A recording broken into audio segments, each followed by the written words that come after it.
Good morning, my great agri students. I am Dr. Abayomi Samuel Bankole of the Faculty of Agricultural Sciences, National Open University. I will be your course facilitator for ANP506 Animal Health and Diseases, and I'm sure you will enjoy this particular e-facilitation. We will be taking the very first in the series of topics for 8 weeks for this e-facilitation today, and the topic of today is the basic terms used in animal health and diseases. I am sure you will have a good time. You are welcome to class. Yes, welcome to class. Welcome to class, my great people. Yes, my name again is Abayomi Samuel Bankole. Like I said, this is the first topic we'll be taking today, and the topic is basic terms used in animal health and diseases. You can reach me through my email. It's right here. You can see it here. asbankole@now.edu.ng. Now, to understand any topic of interest, that is, this is by the way of introduction, you are supposed to be familiar with basic terms and concept of that topic. That's exactly what we are here to do today. We want to know the basic terms in relation to animal health and diseases. We have three important intended learning outcomes. Number one, at the end of this topic, you are expected to be able to define or explain some common terms used in animal health and diseases. And two, you have to know what to look out for when animals are sick. And three, you are supposed to know how diagnoses are arrived at. Let's get to the business of the day. Basic terms used in animal health and diseases. Um, I have listed 5 here just for the purpose of this e-facilitation. They are actually more than this. Uh, the first one I put here right here is health. Health, yes, health. Number 2 is disease. Number 3, pathogen or infectious agent. Number 4, symptoms or clinical signs. And the last but not the least for today is diagnosis. So um, I arrange these particular terms in this special way: health, disease, pathogen, symptoms, diagnosis, for easy understanding. Now, if an animal is healthy, you will know by the behavior and even the look of the animal will tell you, oh, this one is okay. You see the animal eating well and all of that. That is saying that the animal is in good health. Now, when there is a problem, most of the time it's caused by disease, and you see the animal malfunctioning or not really doing fine, not it's even looking lean and all of that. That is disease. Now, what is causing that disease is what we call pathogen or infectious agent. Now, by the time a period of time passes, maybe like a week or two, you begin to notice some signs or clinical signs or symptoms of that disease. That's what we call symptoms. Now, to be able to get the problem solved, one has to go for what we call diagnosis. Diagnosis. So, let's go to number one. Let's move. Yes, number one is health. What is health? Now, health is defined as a complete state of physical, social, and mental well-being, and not just the absence of disease or diseases. And when we say an animal is in good health, what it means is that that animal is in a complete state of physical, social, and mental well-being, and not just that the animal is free of disease or diseases. Now, it then means that the animal, our animals, needs to be adequately cared for with respect to providing water, feed, even clean environment and all of that to ensure the animal remain healthy. Now you can look at this picture here. Obviously you can tell that these animals are healthy. Even this one is grazing properly. The other ones are also doing the same. So I mean, these are healthy looking animals from the picture. Let's go to number 2 point for today, and that is disease. Disease, yes, disease. Now disease is a deviation from the normal physiology of the animal, and this is usually revealed by some changes you will see in that animal, especially in terms of the behavior and the appearance of the animal. Now, in other words, any animal that is having a disease will show some abnormalities. Yes. Now, these changes or abnormalities you see in this animal can be observed from, like I said earlier, the behavior, the performance, or the structure of that animal that is sick.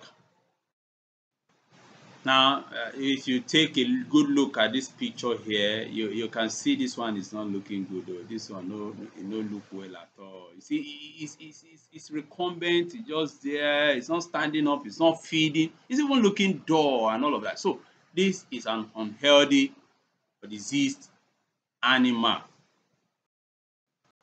Now let's go to number 3 term today. Pathogen. What is pathogen? Now, a pathogen or infectious agent is that biological agent that causes illness or disease in our animal. And this term is often used to describe agents that normally disrupt the normal physiology of multicellular organisms. However, unicellular organisms may also be affected by pathogens. Now, and there are various types of pathogens. You know, if you look at this right hand side of this slide, you will see something drawn right here.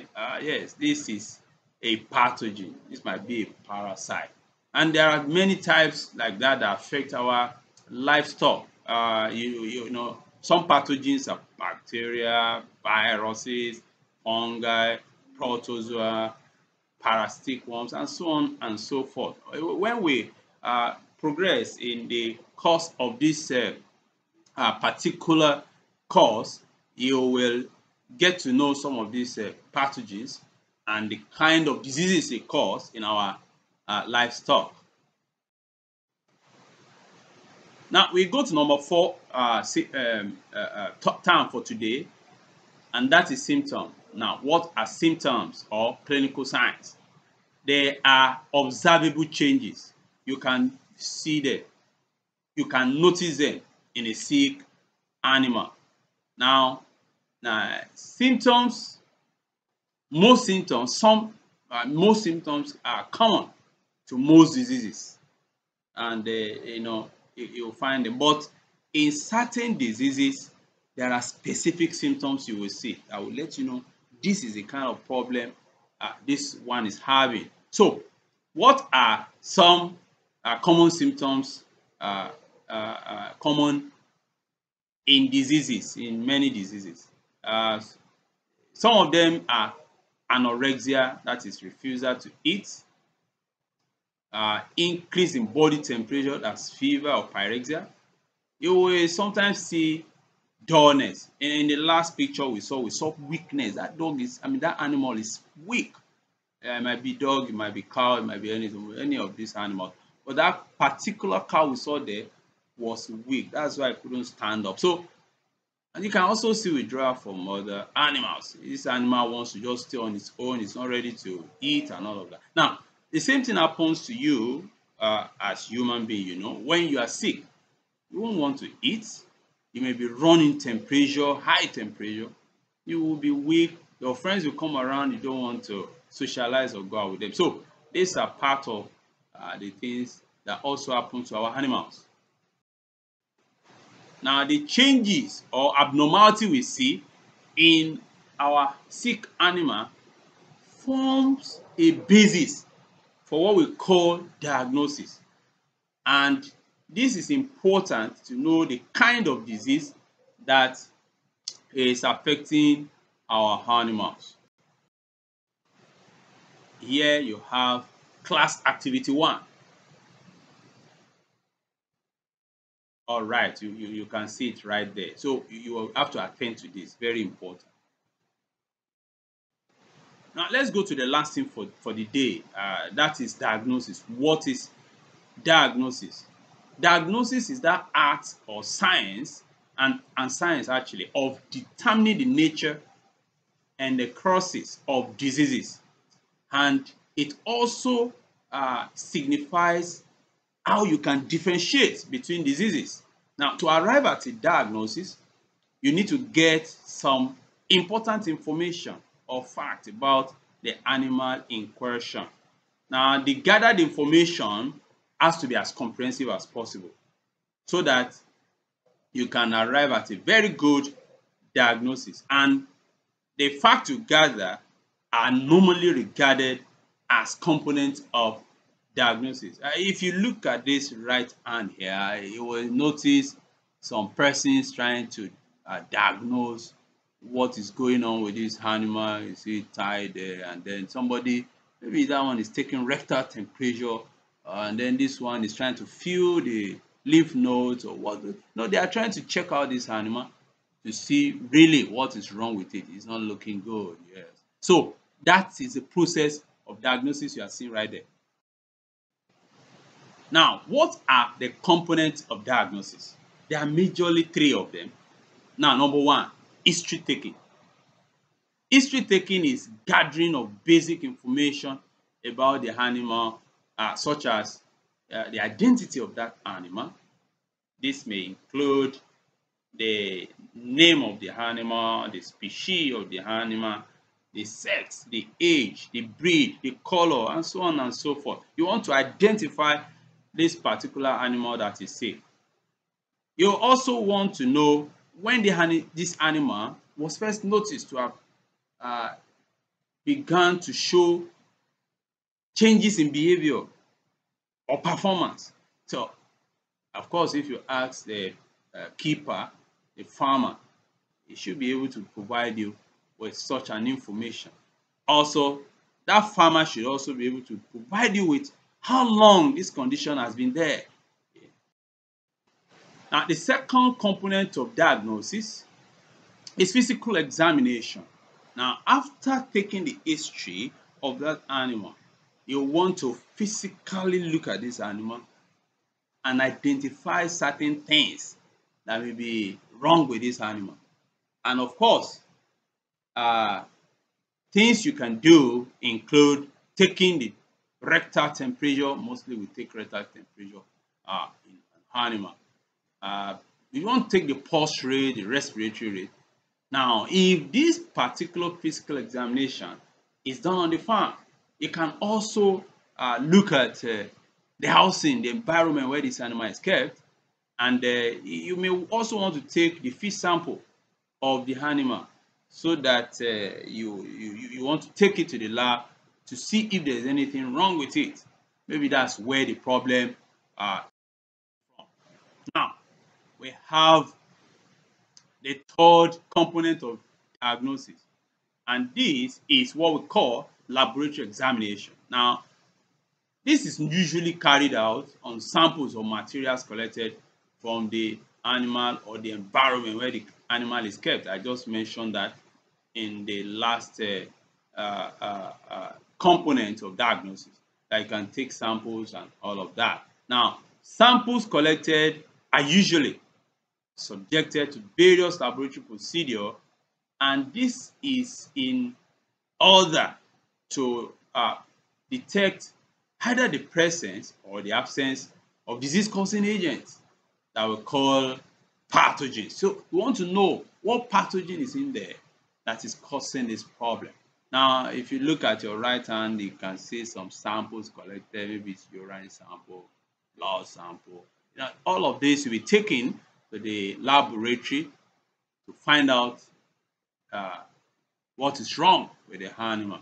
That's the process of diagnosis.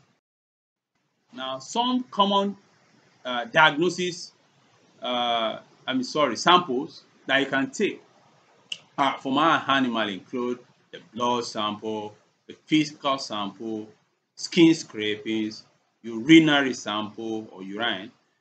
You can also take some organs of dead animals to go and perform what we call post-mortem on the animal in general, or some particular organs to want to get something out of it in the laboratory. So, and you can also collect feed sample, like I told you earlier on, for laboratory analysis.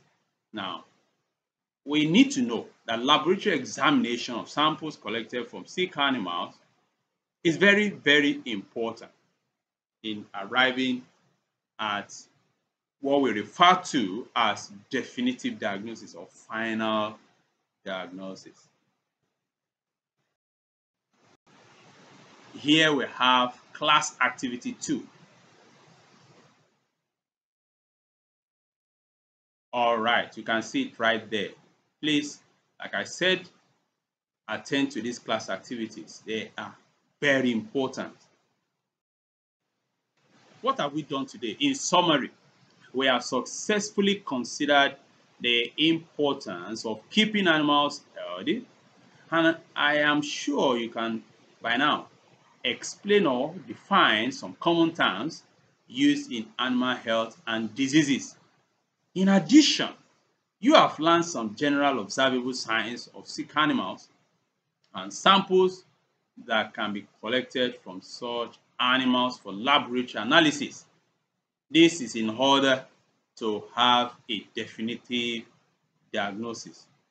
Yes, at this point, please let me remind you that this class is very important.